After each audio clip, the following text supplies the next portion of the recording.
Hello, boils and ghouls, and welcome to the Critique Podcast. My name's Kenny. And I'm Godden. And we're here to watch and review every horrific, often hilarious episode of the legendary HBO anthology series, Tales from the Crypt.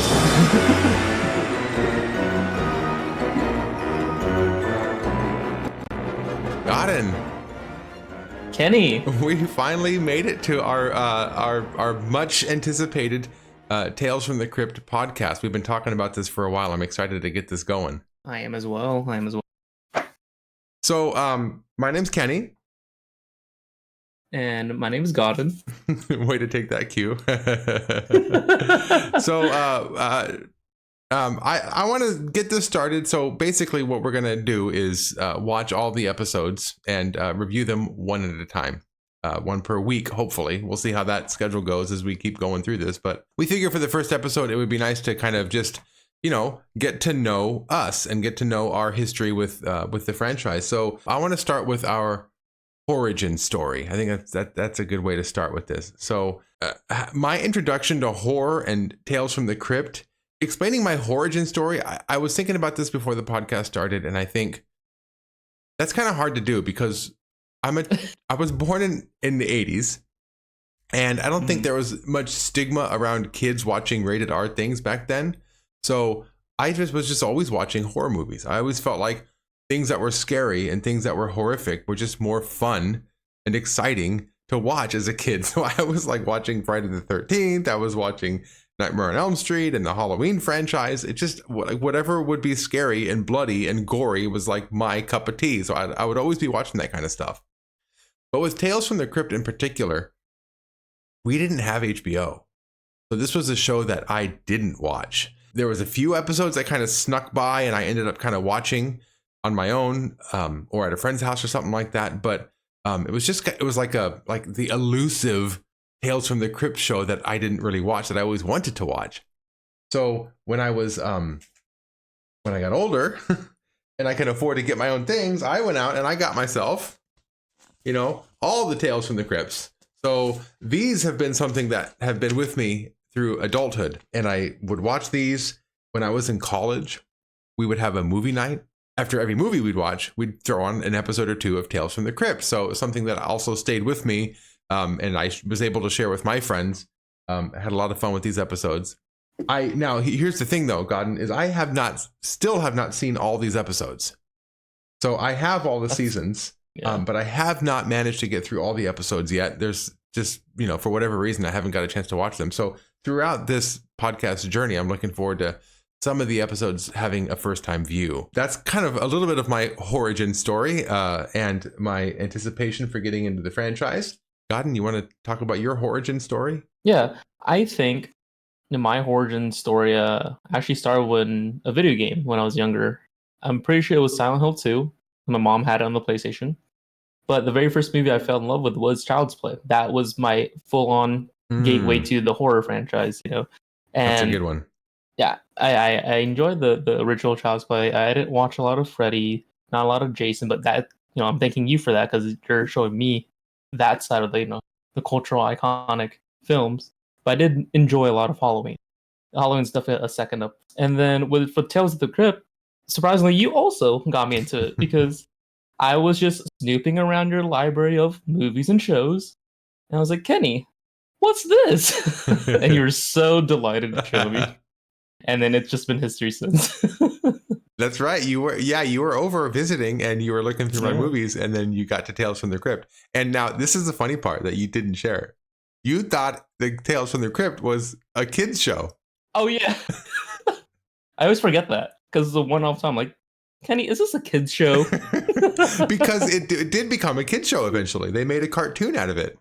So It was a kids show. So it would make sense that you would think that it might have been a kids show. Then also, because during that visit, we went to like an old comic game store and we found issues.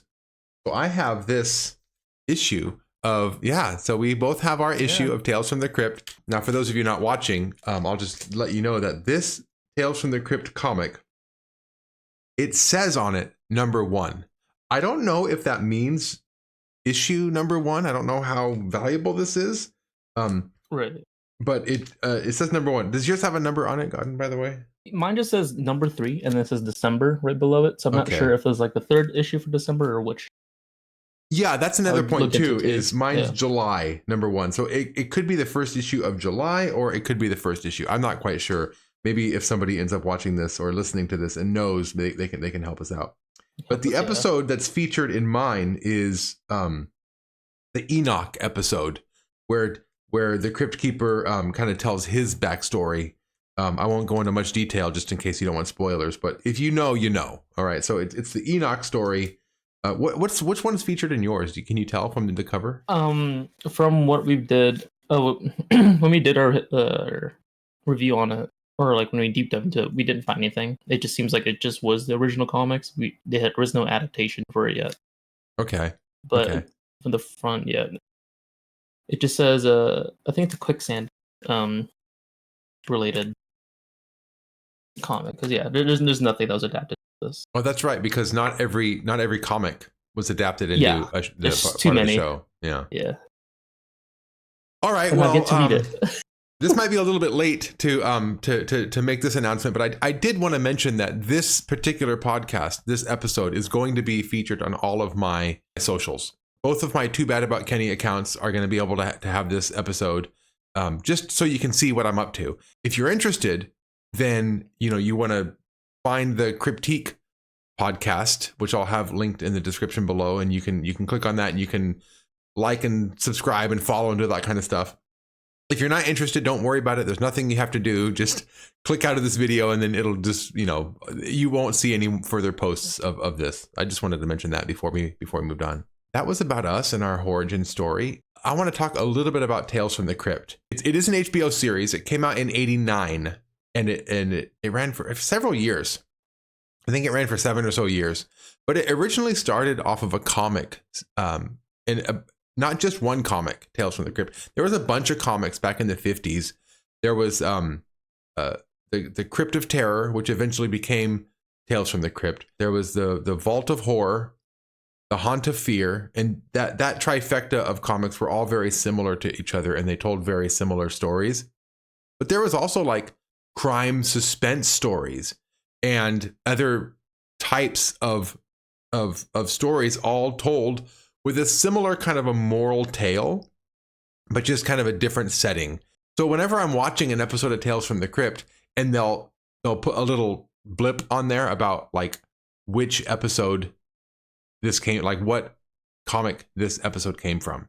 And I always pay special attention to that, because I always want to know, like, okay, is this going to be like a kind of a crime story? Is it going to be kind of like a horrific story? So I'm always looking forward to seeing that. Now, it was hosted by the Crypt Keeper. And the Crypt Keeper in the TV show is much different from the Crypt Keeper in the magazine or in the comic. Now, I don't read much of the comics. I only have one comic for myself. But how would you describe the Crypt Keeper in the show? Well, he's very punny. That's one of the main things you notice right away. And it does use really good animatronics. Like, you forget like how well animatronics was back in the day, and you come across like a special HBO show like this, and they're utilizing animatronics that are something more practical effects over CGI at the because at the time, like, that's when people were trying to get into it with all Jurassic Parks and whatnot, and trying to like flesh out new technology. But it was really nice how every little like detail for the face would just move, eyebrows, the nose, the eyeballs, everything. It was just like to the T, everything just made him lifelike. It's just like, oh, at first I did think it was just a puppet, like maybe a hand puppet or just something gimmicky, but no, it was a full-on animatronic that had every little movement in its face, and I thought it was amazing. Like, the Crypt Keeper was definitely alive. Yeah, their attention to detail with the animatronics was definitely extraordinary. Great. They did a great job on that. And I like how you also mentioned how punny he was, because that was the first thing that I put. Punny. Well, he's punny. He has punny. Lots of like ghoulish and creepy puns.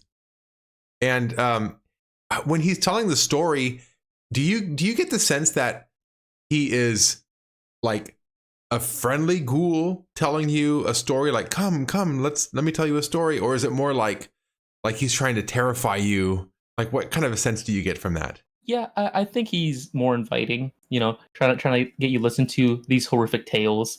It's just kind of a friendly uncle, like, hey, I'm just babysitting you for the week or the day, so let's just do something that I think is enjoyable. Yeah, And that's he the just vibe. cackles. That's the vibe I get too. Like Yeah. he can't help contain his enthusiasm for just the horrific ghoulishness of everything. He just wants to share it. That's the sense I get. Although some of the first episodes I feel like weren't really like that. He kind of ended up growing into that, but we'll be able to visit that as we go through the episodes. Each episode is a separate story. And how might you describe a typical episode of Tales from the Crypt?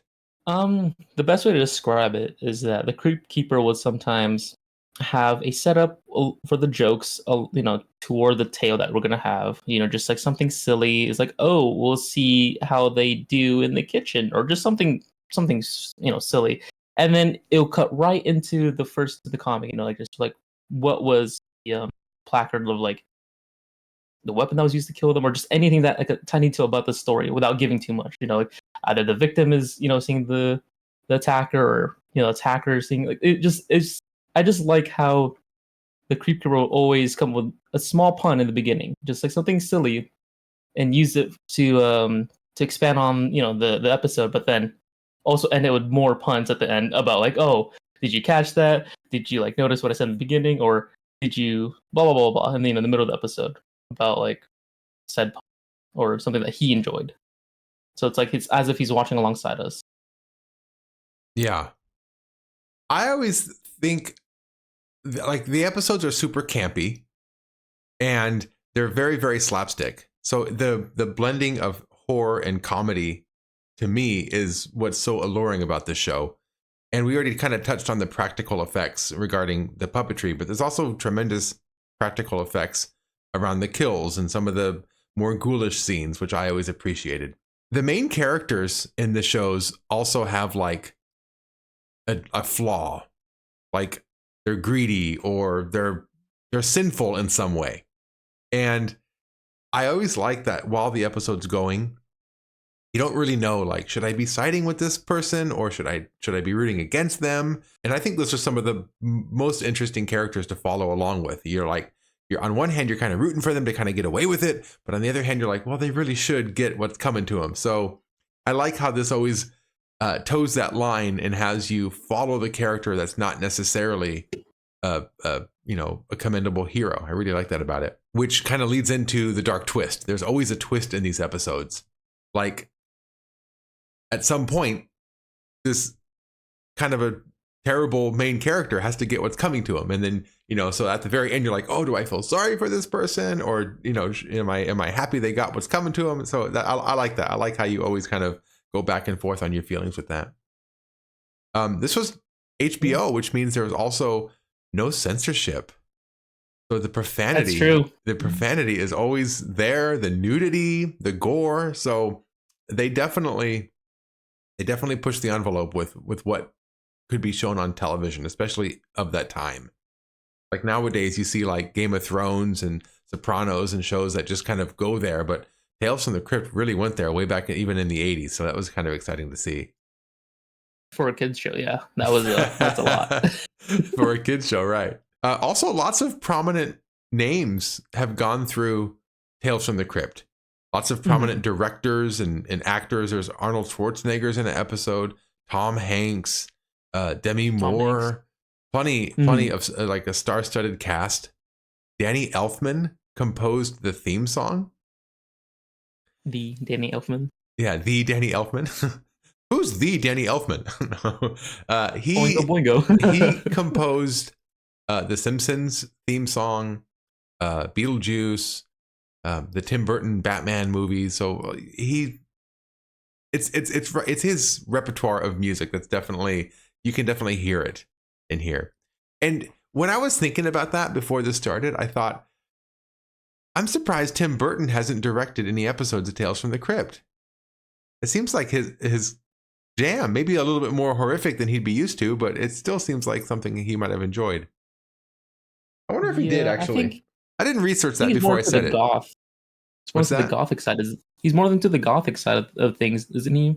And then Tales from the Crypt is more for the gore and the horrifying, horrifying more than Yeah. goth, right? Yeah, I So can maybe see it's it's just like not. the elements. I can see it's not completely, up his alley, but it's just the fact that Danny Elfman did the music. It just lend itself to think about, Tim Burton directing an episode. Maybe he's in it somehow. Maybe Maybe we I just didn't overlooked research that comment. Don't quote me on that. Yeah. I didn't research that comment. He could still could end be. up, although I doubt it. All right, so this is gonna be it. This is the two of us kind of going back and forth, talking about the episode, one episode at a time. And we're eventually going to get ourselves through the series. And whether or not there's a podcast, we would be watching all these episodes anyway. So I'm really excited about, documenting our journey through this franchise, God. And I'm really looking forward to this podcast and getting it going and getting the episodes coming out weekly. Yeah, and we can cross off the bucket list of, finally finishing Tales from the Crypt and also doing somewhat of a fun, productive, little hobby on the side. Oh, right. We can make this into a little hobby on the side. Yeah. Yeah. All right. Well, if you would like to follow along at home, you can keep up to date on what we're watching. Each week, we're going to watch the next episode. So next week, we're going to have out season 1, episode 1, The Man Who Was Death. So like I said, if you want to follow along, watch the episode before we get there, and just send us any comments if you have anything to say about it, and we'll make sure to share it on each episode. So don't be nervous about reaching out. We'd like to have you follow along with us. Thanks for watching or listening, or however you get through this relatively short episode today, but I want us to just at least introduce ourselves and the show to those of you who might not be familiar. So that's that. Godden, any last words before we head out? I'm just excited to get this going, and I hope our viewers and listeners, also are willing to join along the ride. It's not gonna be that scary, but we'll all be together. Yeah, the show might be scary, but we're not going to be too scary. Hopefully you're okay with that. All right. Well, with that out of the way, have a good week, everybody, and we'll see you next time for episode 1.